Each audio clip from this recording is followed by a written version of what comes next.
Hi, I'm Justin from Warren, and today we're going to be diving in to assemble our lower for our rifle build. Right now we have the buffer tube and some of the other small parts on, and we're going to go over how we install those in just a second.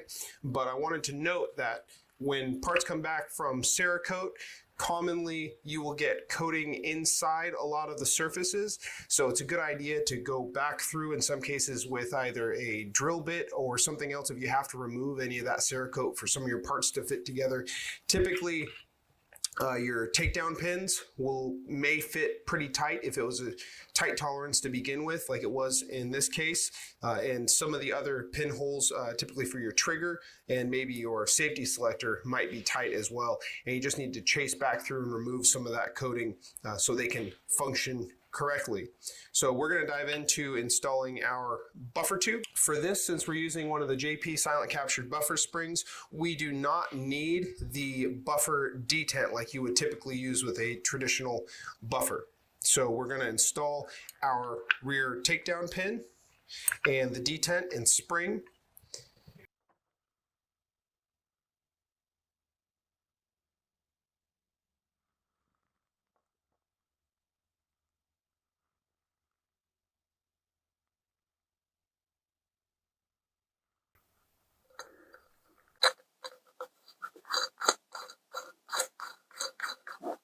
I'm going to install my castle nut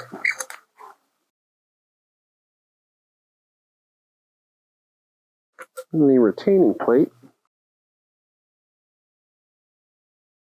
And we also have the buffer tube Cerekoted the same color. Now, typically when you're installing a buffer tube like this, you want to keep an eye out for this hole on the inside where that buffer retaining detent is going to sit. I'm going to tighten this the same amount as I would if it were there, which is just covering the hole on the bottom side, enough to retain it. But again, because we're using that JP silent captured buffer spring, I do not need to use that detent.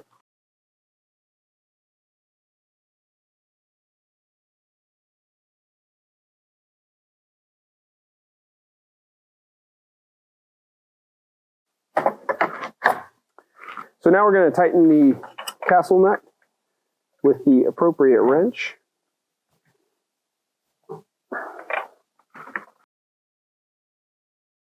Typically, I also like to stake the castle nut. You'll notice there's these little notches in the nut, and that's a spot where the end plate, the retaining plate, you can stake it so it displaces some metal into there so it never has any chance of backing off. All right, so we're going to now go ahead and install our front takedown pin, and there's a couple different ways you can do this. One of those ways is trying to do it without any special tools and launching your detent across the room a couple of times. Wear some kind of safety glasses when you're doing this, because this detent and these springs have a tendency to pop out at the worst time. They can hit you in the eyes, and you don't want that to happen. We are going to be using a tool made by Real Avid that helps with the installation of this detent.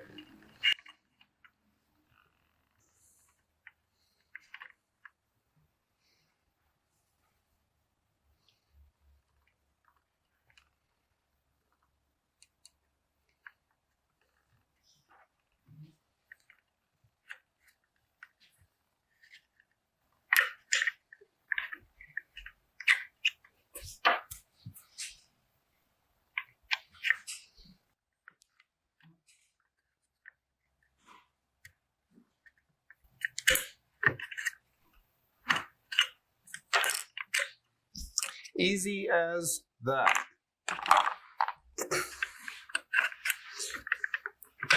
I also suggest when you're installing that, put a little dab of grease or some other lubricant on the tip just to help it break in. They can be a little bit stiff sometimes when you first assemble it, and you're not really going to get another chance to get in there on the tip of that. Next, we're going to install our bolt catch or bolt release. And it includes a spring, a detent, plunger, and a roll pin. Same thing goes for this. You want a little dab. Want a little dab of grease. I've already started the pin to make things a little bit easier. We're going to install the spring and the plunger.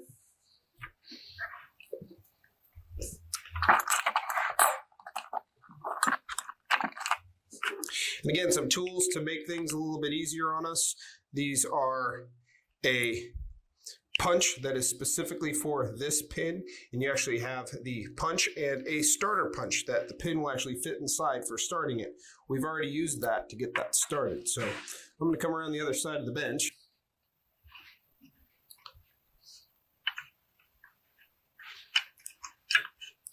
I'm using another punch just to align the hole, and with a couple of taps here, should go right in.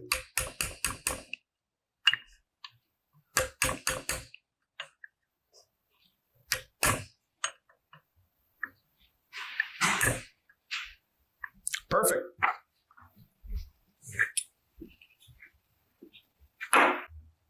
All right, next we are going to install the trigger. We're going to install the safety switch, the safety lever. We're going to install the grip, and then we're going to install the trigger guard.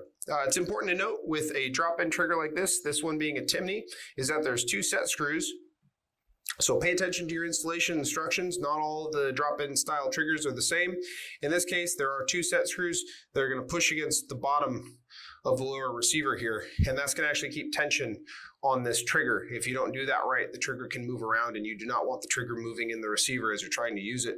I typically also recommend some kind of anti-rotation pin, like a K&S pin or something similar. In this case, we're still just using the factory trigger pins because they fit in really snug, again, since this receiver was Cerekoted, and then with these set screws, they don't budge. So I'm going to start just by dropping that trigger in, because it's a little bit easier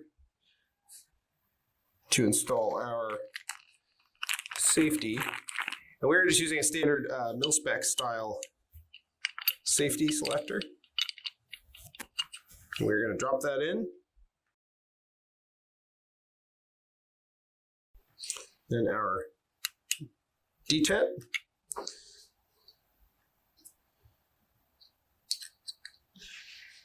Then we will install our grip and spring.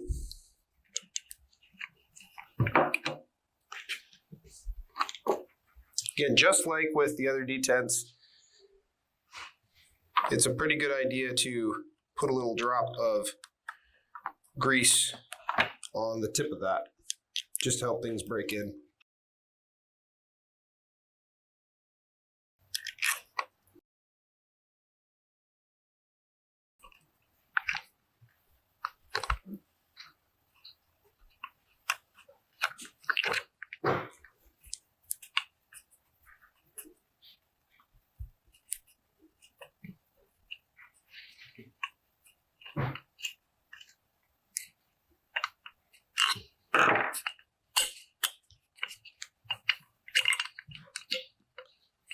The reason I dropped that trigger in first before we installed the safety selector, you don't always have to, especially with mil-spec style triggers, but with some of these drop-in triggers, they can be a little bit difficult to fit them in there once this is in, so it's easier just to drop it in before you start.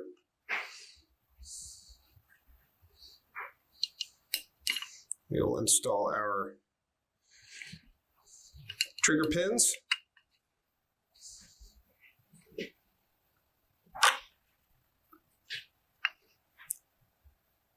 And we're going to just make sure those are nice and even and flush on both sides. That looks good.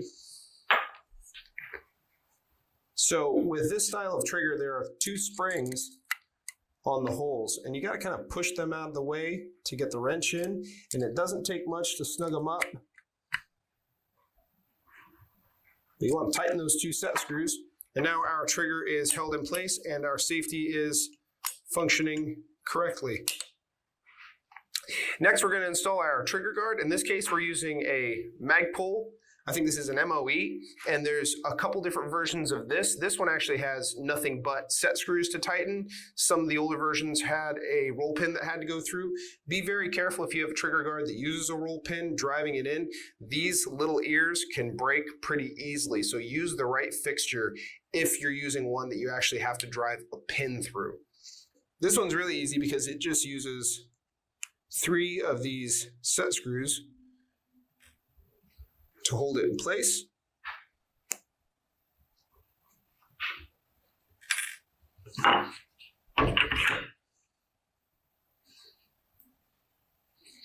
So we're just going to make sure it is facing the right direction. And all you have to do is install the screws.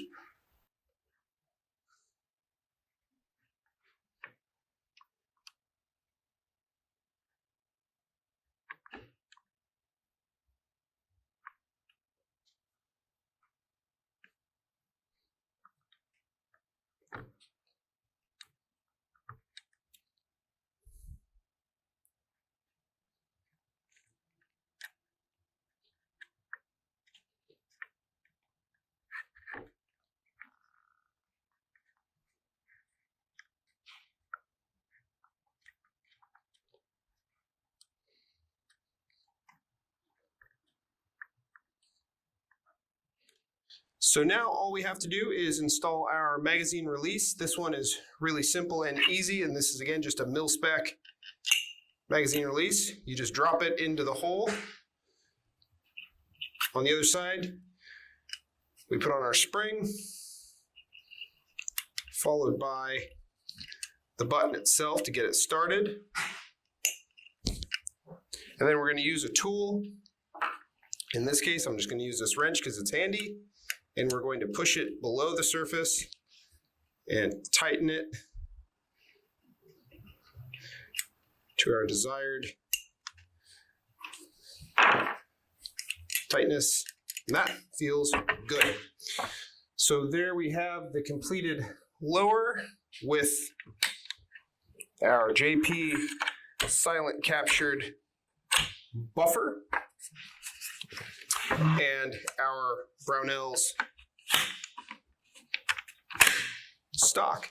And that's all it takes to assemble our lower. Next, we're going to put these together and head to the range and do some shooting. Thanks for watching.